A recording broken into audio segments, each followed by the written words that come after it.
I'm Peter Maggs. I'm the Head of Education at the Australian Children's Television Foundation, and we're delighted today to have the Ready for This discussion panel.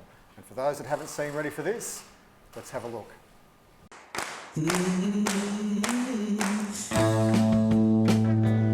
Ever get that feeling you made exactly the right decision about something? I'm not your mother or your auntie or your slave. If you don't get down here in time for dinner, you won't be getting any. What V means is that we're thrilled to have you at Arcadia House. This is a special place and you're all here because you've worked real hard at something, and that means you're special too. This one's mine. Welcome. I'm Zoe, by the way. I just moved here from Darwin. That makes sense. Levi put his mind to it. He could be one of the best players the school's ever produced. What are you doing? The Prestons and Mackays aren't meant to mix. End of story. Tell me you don't feel it. I'm sorry.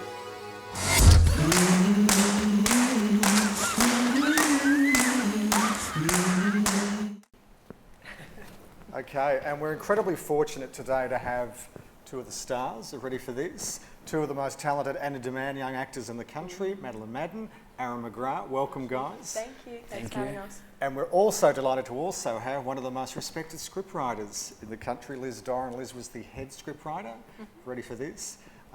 So we are really delighted. We've had questions sent in from students all around the country for Madeline, Aaron and Liz, and we'll try and get through as many of those. But I want to start off with, I was doing some research and looking at different things online. I happened to come across a photo that I think Liz might have had something to do with. The studio audience may not be able to see that and the cameras may not pick it up, but I think it's a selfie taken probably a month or two back. Liz, can you perhaps explain what that photo is of and who's in it? I know, it's good, the two of us. Well, this was when we won the Logie for Best Children's TV show, TV series. And that was immediately backstage, wasn't it? After we'd been on stage. Even though they're like, you can't take any photos back in, we're like, okay. Yeah, I took my phone up there with me, with the express purpose. So that was your Ellen moment, obviously. Yeah, that's the Ellen DeGeneres moment, and look how much beautiful our background people are. Absolutely. And given that Ready for This won the Logie, as you said, for Most Outstanding Children's Program, what did it mean to each of you to be up there as winners for Ready for This? Aaron, what about you? I'd say it meant so much just to be a part of it. Like working with a great cast, such a great script, everything. Even from day one, like way back, how long ago? It would have been after Redfern now. Year and a half, 3 almost. 2 years maybe? Yeah. We had a little meeting. Who was it? Me, you, Leonie Wyman? Yeah. And just from then, and now we're here and we won a Logie. It's just crazy. Feels really good. Yeah. Well, I think it's sort of just, it's such a groundbreaking show, and for it to, in its first season, have so much sort of recognition and for it to be so highly acclaimed. I mean, we also took out the ACTA Award for Most Outstanding Children's Program. So to see it sort of have this, people love it so much, and I know people, it really draws in an audience of all ages and backgrounds, and yeah, just to be up on the stage with a show that we all love so much, that has had so much hard work and effort and thought put into it. It was really amazing, yeah. And also, just quickly, on the night Maddie made a speech, she was like saying, we were standing behind, she was like, should I say something? I'm like, get out there. But it was really true. Like, she made a speech about how it was so great that, that the show, the Indigenous content of the show, and the fact that the cast is practically, I mean, there's only one little white fella really in the main cast. It's, it's a real show that is about a very particular group of people, and it was so great to be recognised at the Logies, which is such a kind of, it's such a commercial sort of award night, really.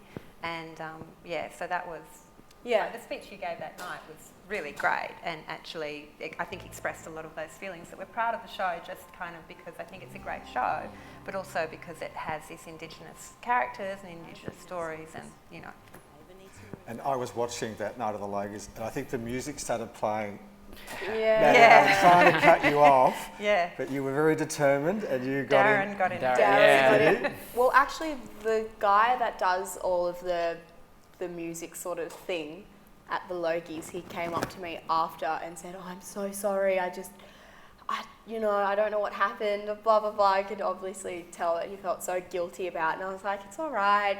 Things happen." But yeah, everyone was had a bit of a laugh. So we have It three was just like- producers, and the first producer said something, but really short, and then Yeah. the music started, and we were like, no, we're not done. We're not done here. And I think Yeah. what Maddie said was important to say because it is unique. It's a unique series. So the fact that you were able to say that really well and forcefully Yeah. and not be chopped off and cut to a commercial break was probably really, really important. Yeah, and I think because, I mean, Redfern now has obviously had a lot of sort of attention and recognition, especially like the actors and the Logies and stuff like that. And it was important for an adolescent and children's program because that's something that kids are so sort of influenced by what they see on mainstream media. So a show like this, where there's just a lot of, there's a big Aboriginal, Indigenous presence there, it's so important for that to be really celebrated, especially on a night like that. Yeah. Absolutely. So you were talking earlier, Aaron, about how you guys got together almost 2 years ago, was it, in terms of original idea or sort of the... No, I'll tell you this. Should I tell you the story? Tell me the Yeah, I'll story. tell you the story. Tell us all the Okay, story. I'll tell you the story. So, to make the show, the original idea sort of came off, what we originally pitched to the ABC actually was a spin-off of a Redfern Now episode, which actually both these two were in, called Stand Up, which was about set in a private school, and Aaron plays a scholarship kid who refuses to stand up for the national anthem. And it was a really great episode of Redfern Now, and we sort of went to the ABC. There was me and then the two producers from Blackfella Films, and Darren Dale and Miranda Deer, and Joe Werner, who's the producer of Dance Academy. And the four of us went to the ABC with this idea of let's do a show where we get sort of like taking these two characters from that episode and adding a few other like scholarship kids at a expensive private school, and the ABC were like, yeah, no, we don't like that idea. Like, we love the idea of young Indigenous kids and that age and doing that sort of, but can you make it a more normal school? And so we started this big development process where actually we had it went on for ages, and part of it was getting big brainstorming weeks. So we had about 3 of those, and so I would be the one constant person, and we would get all sorts of different writers, and we would get, Aboriginal and Torres Strait Islander writers, but also, white writers. And then part of that process was I had this afternoon with, and they weren't cast. These were just, young Indigenous actors who we actually always wanted to cast. Then they all actually ended up being in the show because that was the dream cast already, which was Leonie One and Maddie and Aaron. And that was all, wasn't it? It was just you 3. Yeah, I think you guys auditioned, because me and Az came in to audition with the the groups of the Avas and the Dylans and the Reeses. Yeah. But before we did that, we just had that afternoon, and it was literally just trying to kind of get stories out of them, and we just were talking about their lives really, and like what it was, what the experience of being a young Indigenous kid was. And so, and the stories, a lot of the stories that the guys told that afternoon were really a big part of developing those characters. They just didn't know that we already wanted to cast them and really And were there particular things that were floated in terms of those things coming out of your own personal experience that ended up being part of the scripts of some of the episodes? I don't know. It was a long time ago. Yeah. I just remember there was like a big bowl of lollies on the table. That's all I remember from the day. Sorry, but yeah. That was very important. That was very important. Yeah. That got me speaking. So. Yeah. And Kind of. But look, I think I was gone. Yeah, no, it was just about, what's school like and, boyfriends and girlfriends and friends and family, just sort of normal things. And I think, there's a lot in the characters that we can all relate to. But I think that those characters as well, it's sort of that thing as you're creating a character, there's ideas about it, but then they do become transformed by the person who's playing that character. So, you know, Zoe is very articulate and kind of like, you know, there's a lot of similarities between Maddie and Zoe and Aaron and Levi. And then Leonie, I think, actually has quite a lot of, because Leonie's a very reserved, I mean, she's not, she's quite funny when you get to know her, but when you first meet her, she's a very reserved kind of person. Yeah, definitely. I remember the first time I met her. Same. Yeah. I was like, it's like, hi, I'm Maddie. And she just went, I was like, okay. I mean, she's shy as well. But yeah, but no, you warm up to her and she's, you know, she really turns into a quite charismatic, loud girl. So, yeah, and in fact, she's a much nicer person than the character in the show. Yeah. And what about, Aaron, for you, that memory of you being involved in that sort of early stage? What were your recollections of? From what I can remember, I just remember walking into a little office, and then the three of us sat down, and you were in front of us, and you were like, "Hi, I'm Liz. Yeah. What do you got for us?" And then it was just from that. Yeah. It's crazy, but it's good. Yeah, it's the glamorous writing room, a little office. That's all it is. It's a little. And in terms of then, as you've, I imagine, developed the scripts and the team of writers involved, how much in terms of personal experience from a writer perspective came into the story and the plot development? Was that something that... My personal experience? Yours and the other writers?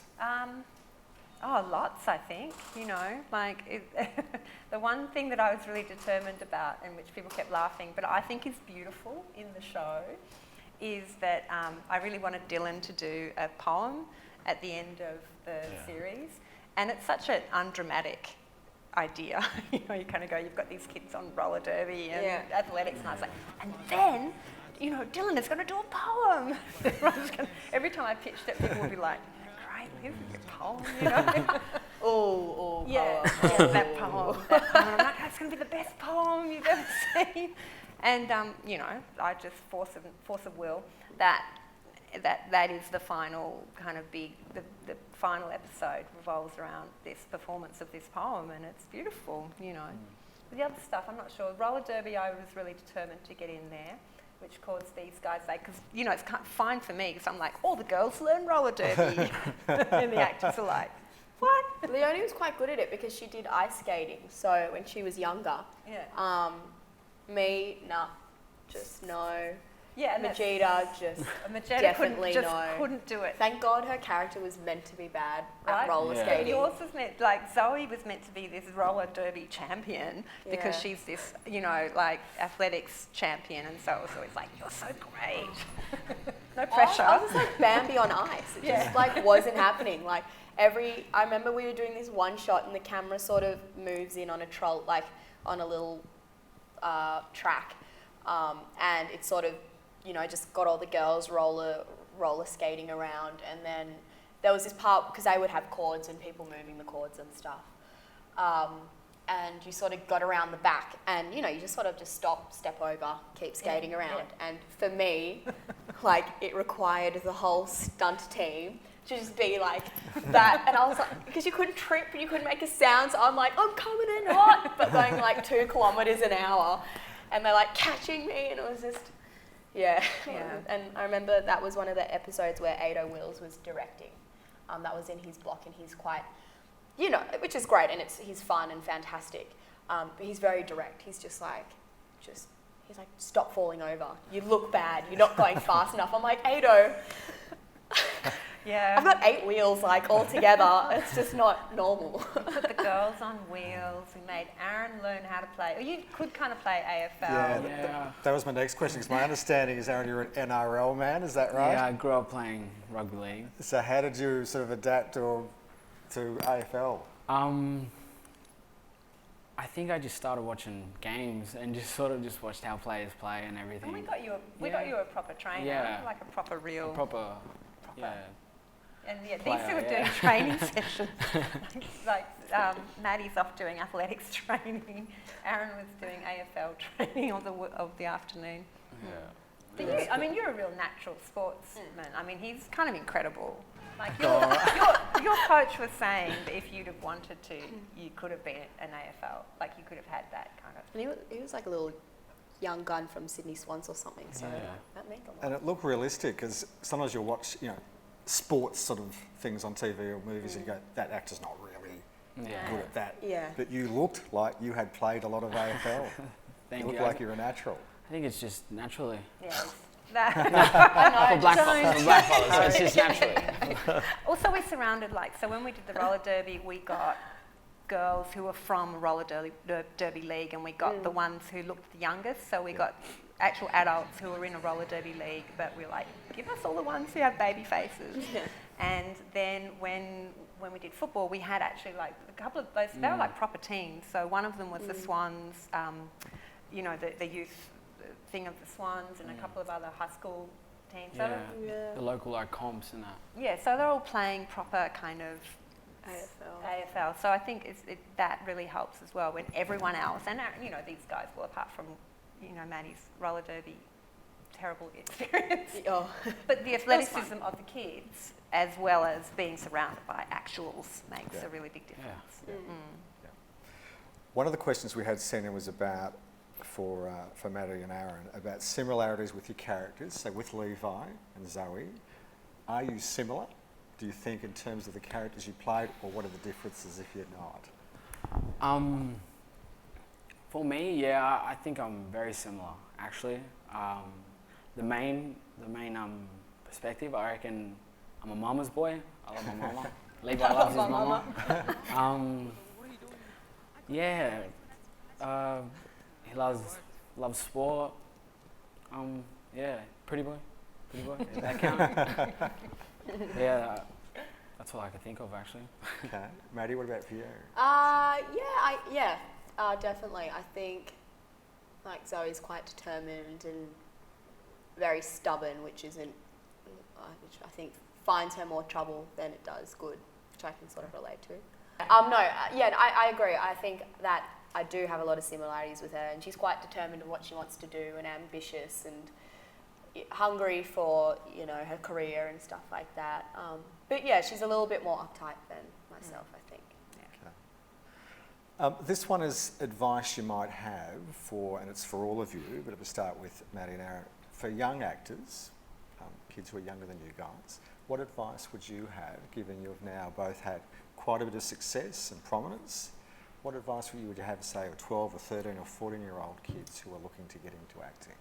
I guess me and Az sort of started acting, our careers sort of having actual legitimate sort of paid gigs and stuff like that. That sort of happened around that age, and it does take a while to get the ball rolling, and there's nothing wrong with that. And I think, especially in the industry, it's really important to be realistic. Knowing that, yes, it is hard, and sometimes, you'll work really hard on an audition and just give it everything you've got and you really care about, and you're like, how can I not get this role? And sometimes it just comes down to, they're looking for someone different, or it's just being realistic. So for me, it is sometimes, and it is a real feast and famine industry as well. You can have a year of just having straight work, and then next you'll just be like, nothing, quiet, and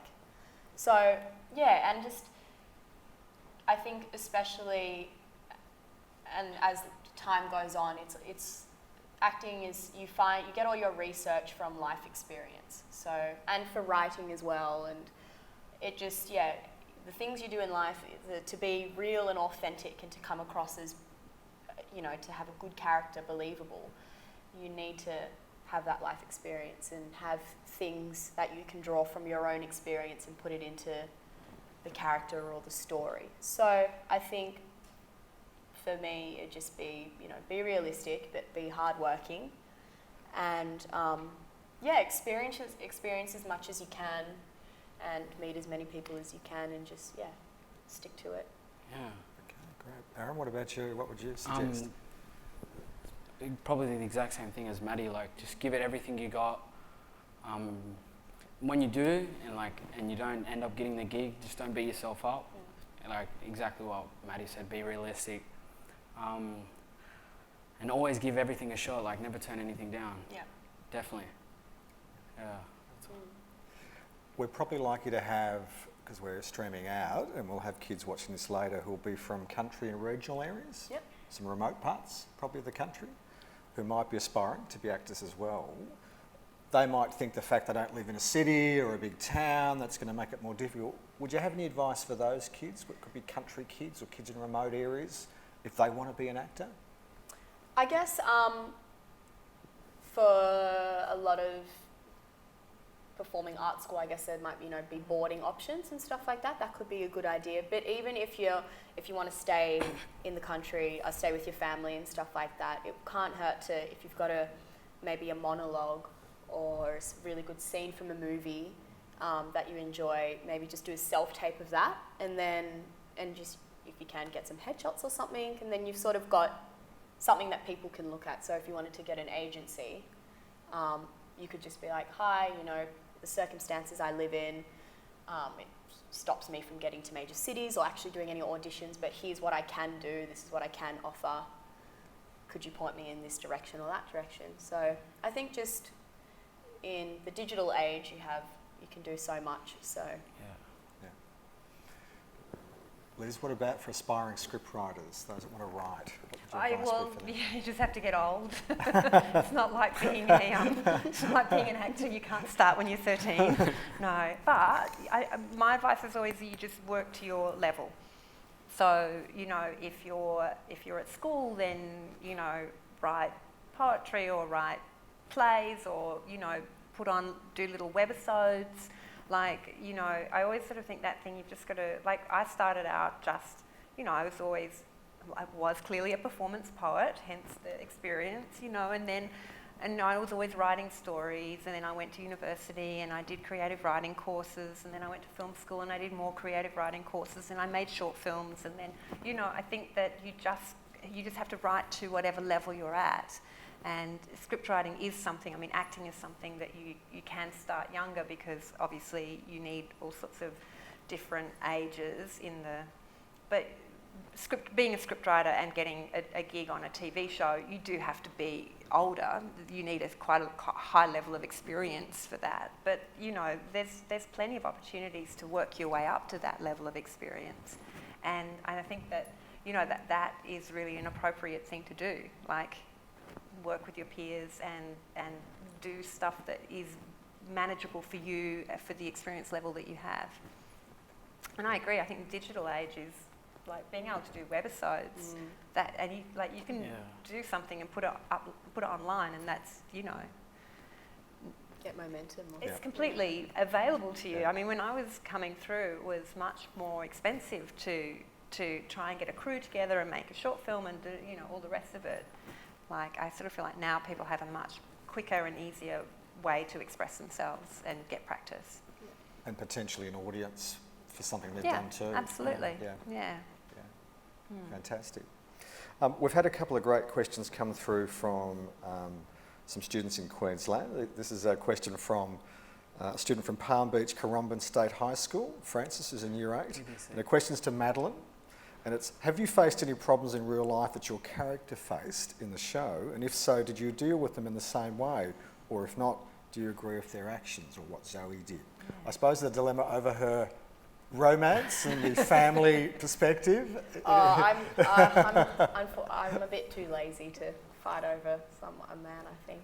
I'm sometimes like, can I be bothered? Not really. I guess with family, I actually, similar to Zoe, I do have a very strong connection with my family and really care about their opinions a lot, and their support means everything to me, and having them on my side. So I guess in times in my life where I have done something that I may not be proud of or they may disagree with, has been quite a turmoil for me. And in I think episode maybe 6 or 7 or something, where her family comes to town, realises that she's dating Levi, and it's a big blow up and hysteria and fight and stuff like that. And there's that sort of guilt and shame she has, which just completely breaks her as a person. I think, when that has happened in my life with my family, that has been the exact same thing, and you just be like, I'll do anything to make it better. I'm really sorry. I'm really sorry. I'm really sorry. Can I come back in? Can I come back in? So yeah, I guess that's sort of. I mean, she's a sprinter, so that's, and I think, sort of career-wise, not so much, but because sprinting, I remember a lot of the girls, like with the AFL players, we had a lot of actual proper professional young sprinters, like training for the Olympics and stuff, and that lifestyle is just, I need to make it before I'm 19, otherwise everything I've been working for is over. So that sort of, seeing that pressure and stuff, I've never had that in my life. So yeah, I can't really relate on that level, but I admire that commitment, so yeah. Fantastic. This is another question from Currumbin State High School. This one's for you, Aaron. It's from Noah, who's also in Year 8. Do you disagree with any of the choices Levi made in the show? Why not? So were there things that Levi did that you go, no, I wouldn't have done that? I'd probably disagree with, I think, when he had the chance to go to Colorado, but he ends up going with his dad to Kimberley, even though like his dad's missed out on a lot of his life and everything. I respect that, where he's coming from. My dad's never been around too. Like I have a lot of respect for that. But yeah, I definitely would have went with the choice of going to Colorado, chasing that dream. Yeah, for myself. But yeah, selfish, but yeah. No. I'm just playing. No. This one's to all of you. It's Ready for This was obviously great at exploring contemporary themes and difficult issues that relate to young people that they face. Why do you think that's resonated so well with the audience, the fact that it wasn't just sugarcoating a lot of things, it did address a whole range of issues that real teenagers face? Why do you think that sort of hit the mark and resonated so well? We always had this is because I worked on 3 seasons of Dance Academy before I worked on this show, and we had the same philosophy on that show actually, which was to never talk down to the audience, and it was always like, if there was going to be something, we would always tell the truth and not do, they do that sort of movie, TV thing of like, although we did it maybe as you were talking, I was like, oh, maybe we did that with Levi, but we purposely gave that as a dilemma, which side you would fall, so that no choice is right or wrong or good or bad. Yeah. But I think that was always the philosophy, was let's try as much as we can. Obviously you can't, people's truths are different, but let's try and be honest and not give people lessons or, like not go from outside the story in, but tell the story from the inside of what those characters actually would be experiencing and trying to work through. So that was always the philosophy. So if people relate to that, then that is a bonus. That's great. Yeah. Yeah, I think also there's a lot of universal themes in this series, but also like quite mature themes as well. It sort of, it looks at, sexuality and racism and things like that, which at this age, sort of 15, 16, but also it's been like broadcast to a much younger audience as well. It's sort of interesting because I feel like, especially on a show like Ready for This, where it's a mainly Indigenous cast, I haven't really seen any shows that like talk about those issues or like, talk about a girl that's coming out of the closet and like being a lesbian and sort of celebrating her sexuality. Torres Strait Island. And being from the Torres Strait Island as well, and like, people, young black kids coming to like a school where it's like mainly, like white kids or like Asian kids and stuff like that. So it is, I think, and also being sort of saying that doesn't matter where we come from, we all sort of share the same experiences and the same struggles growing up. But also it shows, Indigenous culture and, so I think for me, I personally didn't see a show like this on Australian TV when I was younger. I usually had to go to American Disney Channel to see like a blackface on television. So I'm really proud that this has done so well and that, little kids can sort of feel represented no matter what race, gender, or sexuality or preference. Another question, this one's also come from Palm Beach. It's one for you, Liz. How do you develop the moral compass of your characters? I don't do that, actually.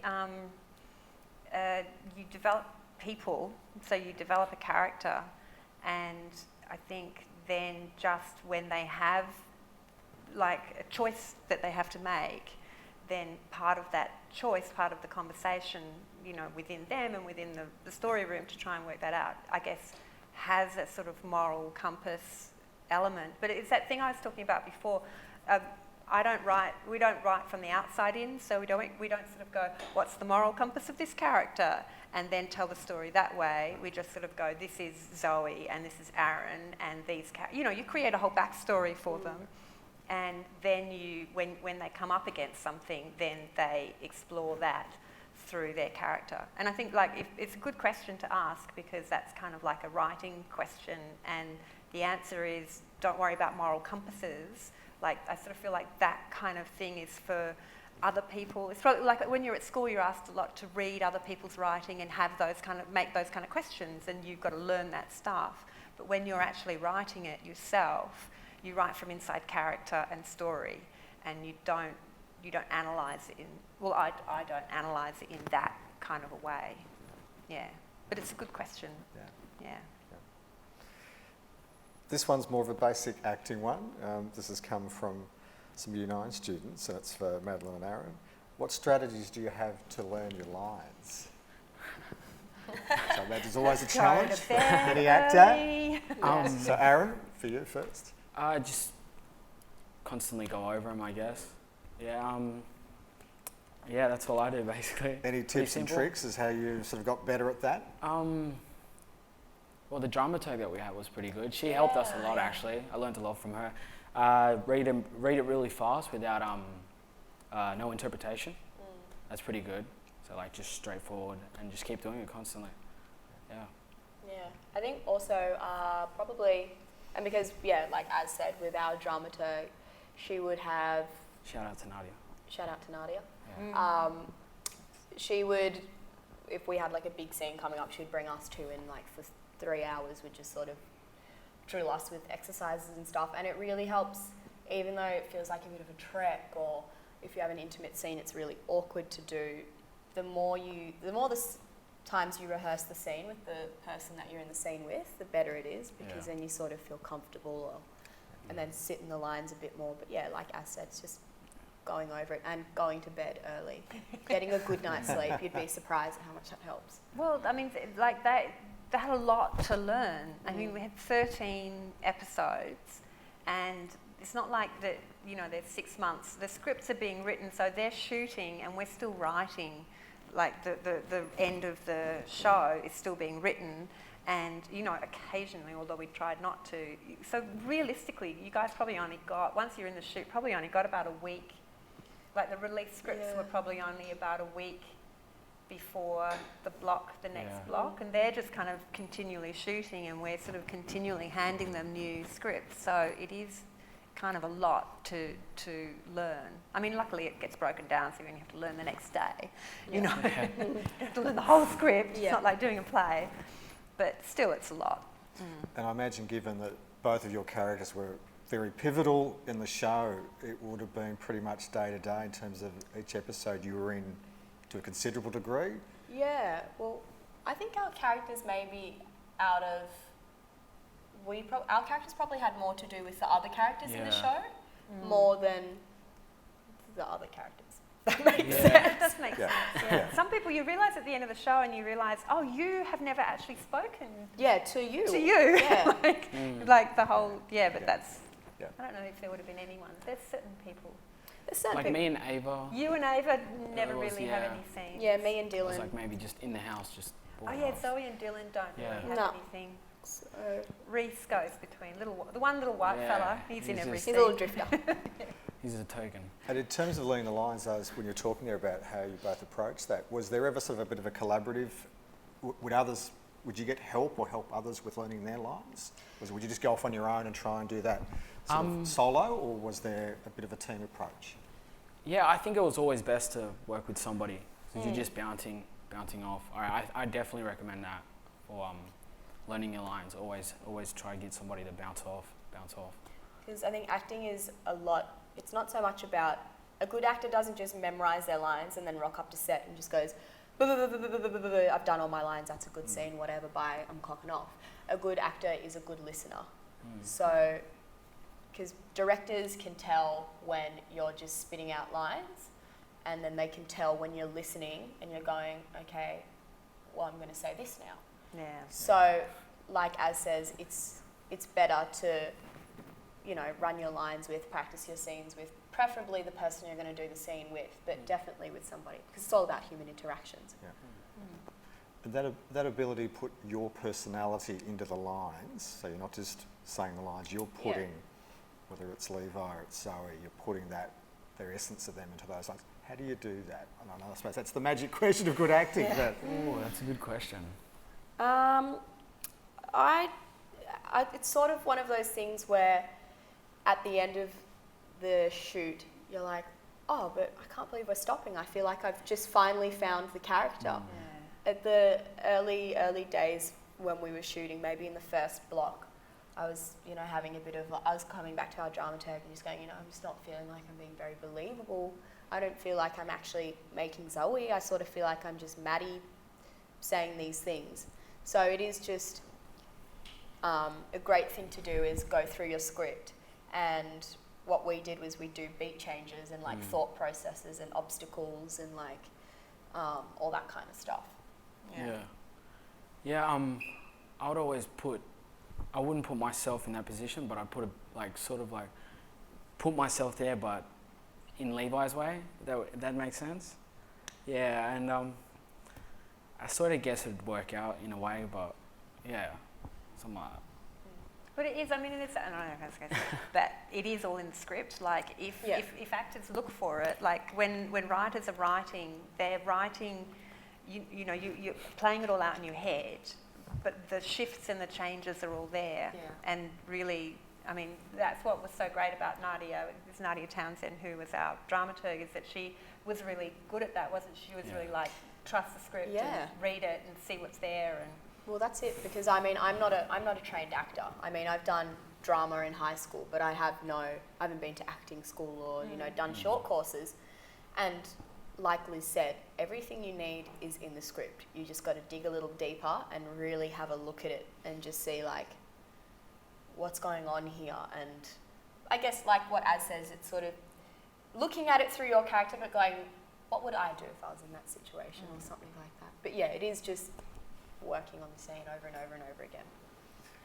And when you were getting the scripts and then working with the director, would you ever have input then if you felt this doesn't quite sound right or this lie, would there be? Or was it just, it was so beautifully written, no, obviously. But was there any sort of input that you guys had at all? No, I never felt like I had to. I just, you trust the writers. There's such an amazing team behind Ready for This. So, and to be honest, at the end of the day, it's like, it's not me. This is what the character's saying. It doesn't matter what I think. And it does. And if there was things where you're like, hey, to the director, this isn't really sitting with me, right? Well, then you go, okay, well, let's look at ways you feel comfortable saying this, or let's look at an alternative. So, and that's when a director is your best friend, because you have to feel so comfortable to be able to feel vulnerable. And there would be changes that would come back. Like there'd be conversations that these guys would have with the director, and then that feeds back into the writers, and they'd sort of say they're not. And then of course sometimes you have to go, no, you just have to convince them because this is what it is. And other times you go, okay, well we'll just change the line, like to make it because sometimes you write lines and they're a bit chewy, like someone trying to say them and they can't. But all of that has to happen in pre-production. So that's why I made a face, because I think that there's a rule, and it's a really good rule, which is you don't change lines on the set. So if there's lines to be changed, and it's good for actors to Yeah. tell the director, you don't like this, you don't like that, whatever, have that conversation in pre-production, Yeah. because then it can be brought into the script and we can change it. But then once the shooting process, there's no time for No. script work. It's like, you know, we're just shooting today, we're not writing. So, but yeah, no, there were lines that changed, a couple. A couple, yeah. Yeah, there's lines with like numbers in it that was just a bit too brain mumbling. Yeah. No, there are definitely lines that changed. This one's for Maddie and Aaron too, and I suppose given now that you're both fairly prominent, you've been involved in quite a bit that's been said on television now, the question which came from some students in Year 9 was, are you treated like celebrities? Do you have any interesting stories now about when you are recognised, or people go, oh, you're the person that was in such and such? It's actually funny. I was getting a meal this morning, just in I'm not even sure. I was near the Novotel. Yeah. Collins Street. Collins Street. That's it. Yeah. And I was ordering food, and she's like, "You're that guy I've read for now." And I was just like, "How does she know?" I was like 4 years ago. So yeah, you look quite different. And I was like, "Yeah, that's me." Yeah. Yeah, that's. Yeah, I have a funny story. It's a bit like, ugh, but it was a really rainy day in Sydney, and I was like on my way to somewhere, and I was wearing these like songs, and I was making my way from the Rocks to like Glebe, like Broadway area in Sydney, inner west. And I had these songs that were like super slippery, so every time I walked in the city, I'd slip over, and it was really embarrassing, and I was like going to get waxed, and so. That was a very traumatic experience, slipping over, and then there was a traumatic experience getting waxing. If you do get waxed, you'll know it's painful and very intrusive. And yeah, so I'm like drenched head to toe, limping out of the waxing parlour, and my face is red from getting waxed as well. I'm like, okay, I've got 20 minutes to go home, get ready or whatever, and these two little girls like, you're so even ready for this, oh my God, I'm your biggest fan, oh my God, oh my God, oh my God. And I was just like, where is this coming from? Yeah, but it happens when you sort of least expect it. Yeah. But no, when people get all like treated like a celebrity, you're just like, you don't have to do I'm just that. a normal person. Yeah, it's Yeah. kind of, I don't know, it feels weird. Mm. Yeah, but no, it is nice when people come up and recognise you or whatever. It is sweet. Fantastic. Sorry for that Long story, which waxing story. yeah, I don't even know if that's appropriate or whatever. Sorry. This one relates, and this has come in from a Year 10 student. What was the most challenging scene or episode for you to shoot in Ready for This? Were there particular scenes that either were technically difficult, or you had a lot of lines, or for both of you? Towards the end of the season, it was because it was very long, and I mean we would get tired, and you sort of when you're on those shoots, you're just like, even though it was amazing, you're just like, I just want to finish it. I just want to get to the end. I'm that exhausted. So you sort of stop caring for, I don't know, maybe your mental health or your physical health. That sort of just goes out the window. It just becomes day by day by day. And I think it was on our last week of shooting, it was one of the last episodes. And I'd been doing a lot of running throughout the whole season, which was fine. I've done running in my earlier years, so I was quite used to it. But I did tear my Achilles while we were shooting. And we still had scenes to shoot of me running. And so I go to the doctors and they go, you're not jogging or walking for like 3 months. So that was quite a bit of a, oh my God, what are we going to do? So I think for the crew and myself, it was just like, okay, I have to get better now. I have to. And then we did like reshoots and pickups, and it was all fine. It was just, it was a lot. We put Maddie on a dolly. There's the running shots actually that last. That one actually you're running, the one that's in that. But there's quite a lot where you're being pulled on it and doing this. I'm on like sort of there's a trailer. Yeah, there's a car with like a little cart attached to the back, and because I couldn't run. No, she's on crutches. So I was on crutches, and so you'd sort of sit there, and you'd be strapped in, and you'd have to do. And I remember Tony Krowitz, who is our director on the last block. Yeah. He sent me all these videos. It's very weird and quite embarrassing videos of yourself running. So he's like, this is what you look like running. So can you try? So you're sitting there on this moving dolly, like trying to breathe and look like the rest of the girls going. But just like being pulled But just along. like this part's all costume, and then you're just wearing UGG boots and like daggy trackies rolled over. But yeah, so that was an intense episode / part for me. I can imagine. And painful. And a little bit painful. But then there was the rap party, and I was like, woo. Sorry, anyways. Aaron, what about for you? What was the hardest to shoot for you? The hardest would have to be probably the weather, like on some scenes, like when we had to film at the beach. Oh yeah. And it was just, it wasn't the day for a beach. Oh my god, that was like the worst day, wasn't it? It was supposed to be this hot sunny day. It was just cold and rainy. It was cold, and we were swimming. Yeah, pretty much, you get the point. Yeah. Just full on, but it was good fun in the end. Enjoyed it. And what about the AFL scenes? Any That was major great. injuries or problems there? No, actually not. Yeah, there was none. Surprisingly not, actually. Yeah, they were good fun, but. Great. This is from Bethany, who's a Year 10 student here in Melbourne at St Aloysius College. An interesting one. And I think I probably know the answer to this, but it's to all of you, but I'll start with Madeline. Aaron, do you have other passions apart from acting you pursue?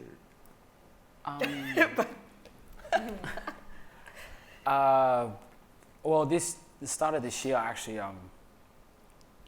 gained a big passion for basketball. I really love it. Yeah, I wish I grew up playing it that much, actually. But that's all I got. Great. I really love music. I think like every normal person. Love music, love listening to music, going to live concerts. But yeah, like as recently, I have a really massive newfound love for foosball, like the table foosball. Like so much that I'm even buying one for my house. I was recently over in London, and because it was so cold in our hostel, the only way we could keep warm was by playing foosball very ferociously. So yeah, that's a love of mine. Liz, what about for you? Oh, Outside of writing? I guess so. I sort of feel like I have boring middle-aged obsessions that people may not be interested in this audience. Like I like going for walks, and I like going to the theatre. I'm not sure. They're good. No, they are. They're nice. good. Are they good? Yeah, thanks. Yeah, they are good. Yeah, They I are, appreciate. absolutely. I appreciate your support. This is one that's just for you, Liz, and the others can ponder. Right. They're surprising what they've learned. Did you pitch any stories that were considered too risky or too difficult with Ready for This? So were there any things that might have not made the final cut? Not in this season. No, I don't. Oh, I'm trying to remember.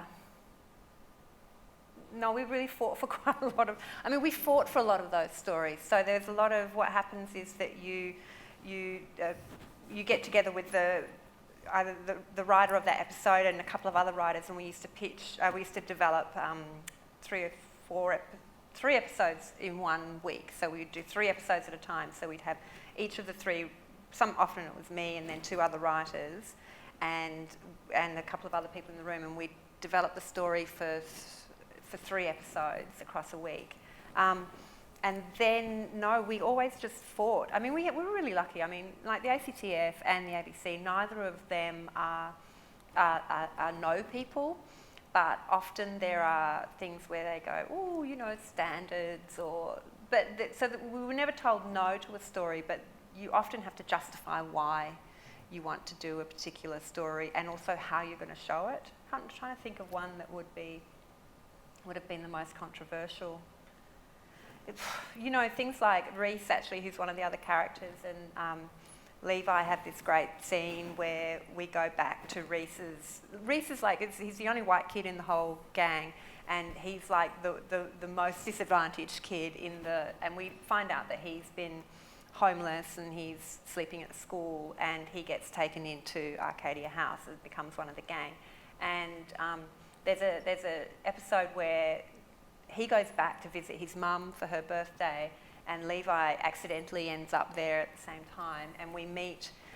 We realise he has a really abusive step-parent, and there was a lot of, that episode, there was a lot of conversation around how do you show that reality for that kid without it being, without being too scary for the audience, but still being honest, and you know, like I get loud. The sort of backstory in my head for Reese's mum was actually a lot more R-rated than the PG version that we did, but those kind of things still inform character, even though you have. So in my mind, he had a much more difficult childhood than we could actually show in the show because we had a PG rating.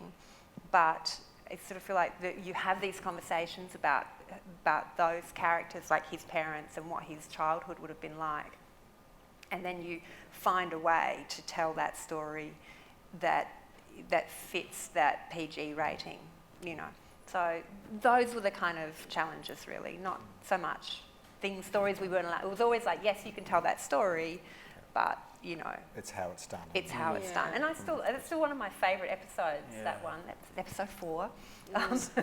Yeah, I love that scene where, like, Az and Ryan Johnson, Az who's and just like Christian. the sweetest, loveliest person, but he played a really good, nasty, mean guy. Yeah. Well, sort of like exploring that, that sort of pressure that I feel a lot of, and even though he wasn't his dad, the pressure that a lot of fathers place on their sons, like that sort of masculinity thing, which can, you know, as you say, sort of Reese and Levi, they haven't had dads or maybe good role models in their life, but you can see that they've turned out to be exceptionally good men, which I love that episode as well. Same, and I love I love that friendship between those two characters actually, and that they make this connection that they're both fatherless children.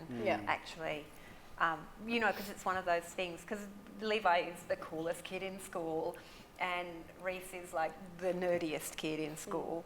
And was always like, you know, how do you get these, you know, the football superstar with the weedy kind of comic dude, how do you make these two kids come together? And what they came together over was something that was very personal to both of them. Yeah. Beautiful. Yeah, it's great. And there's a really nice bonding, isn't there, between the two characters after that? Yeah, exactly. They become like this unlikely duo. They share a room actually. together. Yeah, that's right. Move in. Fantastic. I think the question, sort of complicated, we always, even though we were working with the Children's Television Foundation and we were working with ABC3, and in that meant that we were in the children's department at the ABC. So all of our funding came from children's departments across the board. And then we had a PG rating, which is, it's a bit higher than most children's TV, which is G. Pretty much means the same thing, actually. But again, I never called it a children's show. I ever, that was never language that I used. And when I was getting writers or directors, or it was always like, and you know, sometimes they call it a teen show or young adult. And I sort of feel like it was always, in my mind, a young adult show. And so the stories were always meant to be from that. And you know, it's kind of that thing where you go, the characters are 16. So we're just, and so it's just coming back to character. You go, these characters are 16 years old. Let's tell stories about 16-year-old people. And that was sort of it, really. I mean, and so, you know, I'm sort of really, I love like the ACTF. We had a really successful collaboration with Dance Academy, and we did the same thing on that show. Actually, we never called that a children's show either. We just were, I mean, and they're real kids in an adult world. And the thing that Maddie was talking about for young athletes, that's why they're both the characters that these two were playing had that same dilemma, which is if you don't succeed now at 16, then your chosen dream is going to end. So it's not a kind of like, when I grow up, this thing is going to happen to me. It's like, this thing that you want is actually happening right now, and if you don't focus on it and if you don't do it, it's not ever going to happen for you now. And so it's kind of that thing, particularly those two characters, but a lot of the other characters, they're children, but they're facing very adult dilemmas. And so, I don't know about children's TV. I think it's always, you should always just speak really respectfully to your audience and tell stories of the characters of the age that they're at in the story that you're telling. Yeah.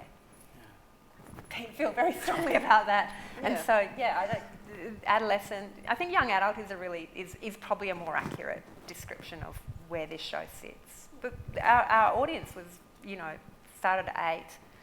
Yeah. Me? Yeah, you guys go. My answer is no. I'm so proud of the show. I'm so proud of it. But they might have, you know, because I know they did some dud scenes.